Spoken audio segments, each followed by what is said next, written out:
یہ ice hotel محض رہائش گاہ نہیں بلکہ انسانی تخلیق اور قدرتی عناصر کے حسین امتزاج کی ایک زندہ مثال ہے۔ بسم اللہ الرحمن الرحیم اور السلام علیکم۔ میں ہوں آپ کا میزبان کبیر علی اردو ڈیجیٹل کے پلیٹ فارم سے۔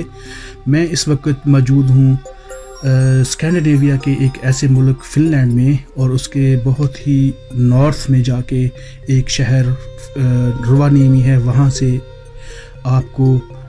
آپ کی خدمت میں حاضر ہوں۔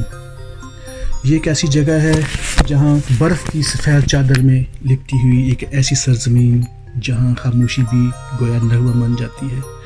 یہ فن لینڈ کا شمالی خطہ لاپلانڈ ہے۔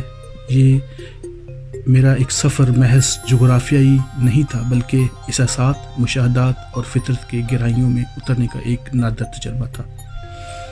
لاپلانڈ کے دل میں واقع شہر روانیمی بظاہر ایک خاموش سا شہر، مگر اس کی خاموشی میں صدیوں کی کہانیاں پوشیدہ ہیں۔ یہاں برف کو محض موسم نہیں بلکہ فن بنا دیا گیا ہے۔ برف اور جمے ہوئے پانی سے تراشے گئے وہ کمرے، وہ راہداریاں، وہ دیواریں، گویا کسی ماہر مصور نے سنگ مرمر کی بجائے برف کو اپنا وسیلہ بنایا ہو۔